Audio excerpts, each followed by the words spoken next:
السلام علیکم۔ مسلمانوں کے پہلے خلیفہ یعنی حضرت ابو بکر صدیق عام الفیل یعنی وہ سال جس میں ابرہہ نے مکہ پر حملہ کیا، اس کے 2.5 برس بعد یعنی 572 میں پیدا ہوئے۔ آپ نبی کریم صلی اللہ علیہ وآلہ وسلم سے 2.5 برس چھوٹے تھے۔ آپ کا نام عبداللہ تھا اور کنیت ابو بکر، والد کی کنیت ابو قحافہ اور نام عثمان بن عامر تھا۔ بعض کتابوں میں لکھا ہے کہ اسلام لانے سے قبل آپ کا نام عبد الکعبہ تھا، لیکن اسلام قبول کرنے کے بعد نبی کریم صلی اللہ علیہ وآلہ وسلم نے آپ کا نام عبداللہ رکھ دیا۔ حضرت ابو بکر صدیق رضی اللہ تعالی عنہ قبیلہ تیم بن مروہ بن کعب سے تعلق رکھتے تھے۔ ان کا نسب 8ویں پشت میں مرہ پر جا کر رسول اللہ صلی اللہ علیہ وآلہ وسلم سے مل جاتا ہے۔ آپ کا پیشہ تجارت تھا۔ آپ بہترین اخلاق کے مالک، رحم دل اور نرم ہو تھے۔ عقل مندی، دور اندیشی اور بلند فکری کے لحاظ سے مکہ کے بہت کم لوگ آپ کے ہم پلہ تھے۔ خلیفہ اول اور مردوں میں سب سے پہلے اسلام لانے والے آپ تھے۔ آپ رضی اللہ تعالیٰ عنہ ام المومنین حضرت عائشہ صدیقہ رضی اللہ تعالیٰ عنہا کے والد تھے۔ آپ نے رسول اکرم صلی اللہ علیہ وآلہ وسلم کے ہمراہ ہجرت کی۔ انہوں نے اپنی تمام دولت راہ خدا میں خرچ کر دی۔ اسلام لانے کے بعد آپ کی زیادہ تر زندگی حضرت محمد صلی اللہ علیہ وآلہ وسلم کی صحبت میں گزری۔ جب نبی اکرم صلی اللہ علیہ وآلہ وسلم کی بیماری شدت اختیار کر گئی تو آپ نے حکم دیا کہ ابو بکر لوگوں کو نماز پڑھائیں۔ ایک دن حضرت ابو بکر صدیق رضی اللہ تعالیٰ عنہ مدینہ سے باہر تشریف لے گئے تھے کہ نماز کا وقت ہو گیا۔ حضرت بلال نے حضرت ابو بکر صدیق کو نہ پا کر حضرت عمر رضی اللہ تعالیٰ عنہ سے نماز پڑھانے کو کہا۔ رسول اکرم صلی اللہ علیہ وآلہ وسلم نے فرمایا کہ ابو بکر کہاں ہیں؟ اللہ اور مسلمان یہ بات پسند کرتے ہیں کہ ابو بکر نماز پڑھائیں۔ ناظرین، آپ رضی اللہ تعالیٰ عنہ اشراف قریش میں سے تھے، بڑی عزت اور وجاہت رکھتے تھے۔ مکہ کے لوگ آپ کو اس قدر مانتے تھے کہ تاوان اور مقدمات کے فیصلے آپ ہی کے متعلق تھے۔ اگر کسی کی ضمانت لیتے تو آپ کی ضمانت قابل اعتبار سمجھی جاتی تھی۔ سب آپ سے محبت کرتے تھے۔ اہل عرب کے نسب کے بارے میں آپ کو بہت علم تھا۔ فن شاعری میں بہت کمال رکھتے تھے، مگر بعد قبول اسلام شعر کہنا چھوڑ دیا۔ آپ نے اسلام لانے سے پہلے بھی شراب کبھی نہیں پی اور نہ کبھی بت پرستی کی، اور حضرت ابو بکر صدیق رضی اللہ تعالی عنہ آپ صلی اللہ علیہ وآلہ وسلم سے بچپن ہی سے پیار کرتے تھے۔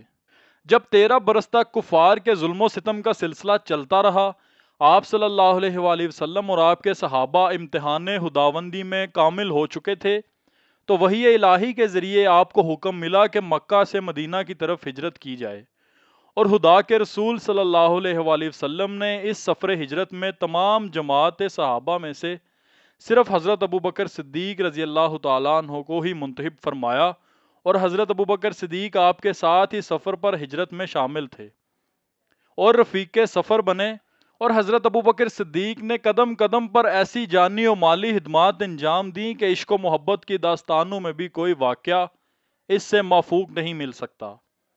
ذرا اس سفر ہجرت پر نظر ڈالیں تو وہ کفار کا آپ صلی اللہ علیہ وآلہ وسلم کے قتل کے لیے جمع ہونا، اور آپ صلی اللہ علیہ وآلہ وسلم کا وہاں سے نکل کر حضرت ابو بکر صدیق کے گھر چلے جانا اور ان کو سفر ہجرت کی خوشخبری دینا، اور حضرت ابو بکر صدیق کا فوراً تیار ہو جانا اور اپنی اونٹنیوں کو لے کر، جو اس سفر ہجرت کے لیے 4 ماہ قبل سے پالی جا رہی تھیں، وہ آپ صلی اللہ علیہ وآلہ وسلم کا پیدل چلنے کی وجہ سے زخمی ہو جانا، اور حضرت ابو بکر صدیق کا آپ کو اپنے شانوں پر اٹھانا اور عرض کرنا کہ یا رسول اللہ صلی اللہ علیہ وآلہ وسلم، آپ ذرا باہر انتظار کیجئے، میں اندر جا کر صفائی کر دوں۔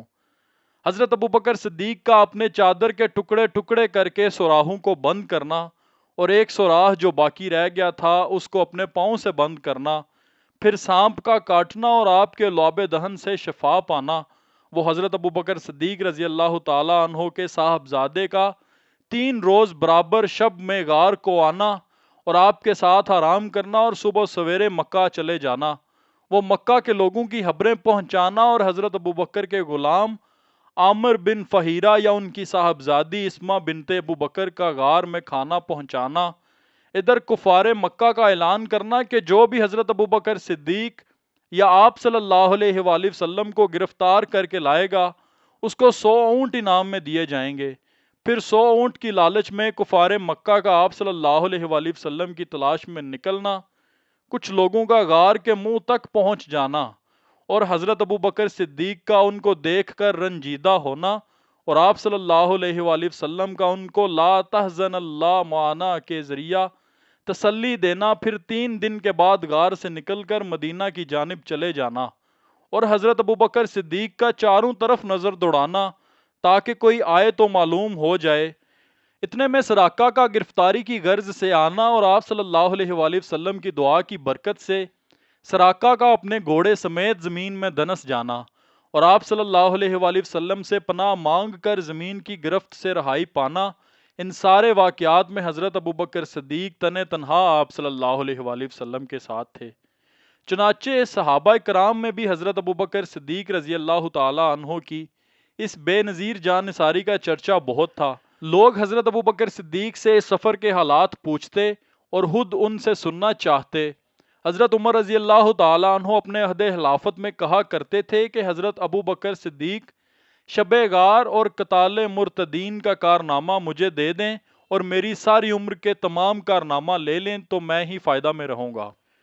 ناظرین، ہجرت کے بعد مکہ والوں کی طرف سے آنے والی مصیبتیں تو ختم ہو گئی تھیں، لیکن مدینہ منورہ میں مسلمانوں کو دوسری قسم کی خدمات سپرد کی گئی تھیں اور جہاں بازی اور جان نثاری کے امتحانات دوسرے طریقہ سے لیے جانے لگے اور مسلمانوں کو جہاد کی اجازت دے دی گئی، چنانچہ آپ صلی اللہ علیہ وآلہ وسلم کی زندگی میں 19 غزوات پیش آئے، جن میں سب سے پہلا غزوہ بدر ہے اور سب سے آخری غزوہ تبوک ہے۔ 17 رمضان المبارک کو ہونے والے اسلام کے پہلے غزوہ میں رسول اکرم صلی اللہ علیہ وآلہ وسلم کے لیے عریش یعنی چادر تان کر ایک سائبان بنا دیا گیا۔ حضرت ابو بکر صدیق اس عریش میں آپ کے ساتھ رہتے تھے اور رات کو ہاتھ میں تلوار لے کر عریش کی نگہبانی کرتے تھے۔ جس صبح کو لڑائی ہونے والی تھی، اس کی آخری شب میں آپ صلی اللہ علیہ وآلہ وسلم نے بڑی بے تابانہ دعا مانگنا شروع کی۔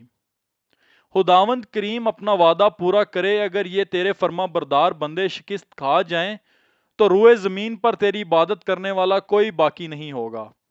حضرت ابو بکر صدیق رضی اللہ تعالی عنہ کو اپنے حبیب کی بے قراری دیکھی نہ گئی۔ حضرت صدیق رضی اللہ تعالی عنہ اندر آئے اور کہا، یا رسول اللہ صلی اللہ علیہ وآلہ وسلم، بس کیجئے، آپ کی اتنی دعا کافی ہے۔ ناظرین، نبی کریم صلی اللہ علیہ وآلہ وسلم کی وفات کا صدمہ اس قدر گہرا تھا کہ اسے خود برداشت کر لینا اور آپ کے بعد آپ کی غمگین امت کو درست سمت میں لے کر جانا ایسا کارنامہ تھا جو حضرت ابو بکر صدیق ہی انجام دے سکتے تھے۔ چنانچہ رسول اکرم صلی اللہ علیہ وآلہ وسلم کی وفات کے بعد حضرت ابو بکر صدیق رضی اللہ تعالیٰ عنہ مسلمانوں کے پہلے خلیفہ مقرر ہوئے۔ خلافت کا منصب سنبھالتے ہی آپ کو مرتدوں کے فتنے اور اسامہ کے لشکر کی مشکل پیش آئی۔ مرتد اصل میں اس شخص کو کہتے ہیں جو حضور صلی اللہ علیہ وآلہ وسلم کے دور میں ایمان لا کر دوبارہ کافر ہو جائے۔ اکثر علماء اس کو مرتد کہتے ہیں جو اسلام چھوڑ کر غیر مسلم ہو جائے۔ نبی کریم صلی اللہ علیہ وآلہ وسلم کی وفات کے بعد عربوں کی بدوی فطرت بیدار ہو گئی، وہ مرکز مدینہ سے آزاد ہو کر دوبارہ کفر کی طرف لوٹنے کی تیاریاں کرنے لگے۔ بعض قبائل نے زکوٰۃ دینے سے انکار کر دیا، دوسری طرف اسامہ کے لشکر کا مسئلہ بن گیا۔ اس لشکر کو خود نبی کریم صلی اللہ علیہ وآلہ وسلم نے شام کی سرحد پر رومیوں سے جنگ کرنے کے لیے تیار کیا تھا، لیکن اب بعض صحابہ کرام اس لشکر کی روانگی کے خلاف تھے، جبکہ حضرت ابو بکر صدیق نے فرمایا کہ مجھے اس ذات کی قسم جس کے ہاتھ میں میری جان ہے، اگر مجھے یہ یقین ہو کہ جنگل کے درندے مجھے اٹھا کر لے جائیں گے تو بھی میں اسامہ کے اس لشکر کو روانہ ہونے سے نہیں روک سکتا۔ اس کے علاوہ آپ کے زمانہ خلافت میں بہت سے نبوت کا جھوٹا دعویٰ کرنے والے بھی پیدا ہو گئے۔ آپ نے اپنی دور اندیشی اور فہم و فراست سے ان معاملات کو بڑے اچھے طریقے سے حل کیا۔ حضرت ابو بکر صدیق رضی اللہ تعالی عنہ نے اپنی خلافت کی ذمہ داریاں انتہائی تقوی و امانت کے ساتھ ادا کیں۔ احتیاط کا یہ عالم تھا کہ ان کی اہلیہ نے حلوہ کھانے کی فرمائش کی تو مسلمانوں کے بیت المال پر بوجھ ڈالنا منظور نہ کیا، بلکہ روزانہ ملنے والے وظیفے میں سے کچھ رقم پس انداز کی، تب جا کر حلوہ بنایا۔ آپ کا دور خلافت تقریباً 27 ماہ رہا۔ آپ کے دور خلافت میں مسلمانوں کو متعدد فتوحات ہوئیں۔ ناظرین، شروع ماہ جمادی الثانی سن 13 ہجری میں حضرت ابوبکر صدیق رضی اللہ تعالیٰ عنہ بیمار ہوئے۔ 15 روز تک بیمار تھے۔ جب آپ کو یقین ہوا کہ میرا آخری وقت ہے تو آپ نے سب سے پہلے حضرت عبد الرحمن بن عوف رضی اللہ تعالیٰ عنہ کو بلا کر خلافت سے متعلق مشورہ کیا۔ آپ رضی اللہ تعالیٰ عنہ نے کہا کہ عمر کے بارے میں تمہارا کیا خیال ہے؟ تو انہوں نے کہا کہ عمر کے مزاج میں سخت گیری ہے۔ تو آپ رضی اللہ تعالیٰ عنہ نے کہا کہ عمر کی سختی کا سبب صرف یہ ہے کہ میں نرم مزاج ہوں۔ میں نے اندازہ کیا کہ جن معاملات میں نرمی کرتا ہوں ان میں حضرت عمر سختی کرتے ہیں، اور جن میں سختی کرتا ہوں عمر اس میں نرمی اختیار کرتے ہیں۔ میرا خیال ہے کہ خلافت ان کو نرم دل بنا دے گی۔ اس کے بعد آپ نے حضرت عثمان رضی اللہ تعالیٰ عنہ کو بلا کر یہی سوال کیا تو انہوں نے کہا کہ عمر کا باطن ان کے ظاہر سے اچھا ہے اور ہم میں سے کوئی ان کے مرتبہ تک نہیں پہنچ سکتا۔ پھر آپ نے حضرت علی رضی اللہ تعالیٰ عنہ کو بلا کر وہی سوال کیا تو انہوں نے وہی جواب دیا جو حضرت عثمان دے چکے تھے۔ پھر آپ نے حضرت طلحہ رضی اللہ تعالیٰ عنہ کو بلا کر یہی سوال کیا تو انہوں نے کہا کہ آپ اللہ کو کیا جواب دو گے؟ تو آپ رضی اللہ تعالیٰ عنہ نے کہا میں اللہ کو جواب دوں گا کہ میں تیری امت پر تیری مخلوق میں سے سب سے بہترین شخص کو مقرر کر آیا ہوں۔ آپ رضی اللہ تعالیٰ عنہ 22 جمادی الثانی 13 ہجری 23 اگست 634 میں مدینہ میں فوت ہو گئے۔ اپنی وفات سے پہلے آپ نے مسلمانوں کو ترغیب دی کہ وہ حضرت عمر رضی اللہ تعالیٰ عنہ کو خلیفہ تسلیم کر لیں۔ لوگوں نے آپ کی ہدایت پر حضرت عمر رضی اللہ تعالیٰ عنہ کو خلیفہ تسلیم کر لیا۔ وفات کے وقت آپ کی عمر مبارک 61 سال تھی۔ حضرت ابوبکر صدیق رضی اللہ تعالیٰ عنہ کو وفات کے بعد حضرت محمد صلی اللہ علیہ وآلہ وسلم کے روضہ مبارک میں آپ کے ساتھ سپرد خاک کیا گیا، جو کہ ایک بہت بڑی سعادت تھی۔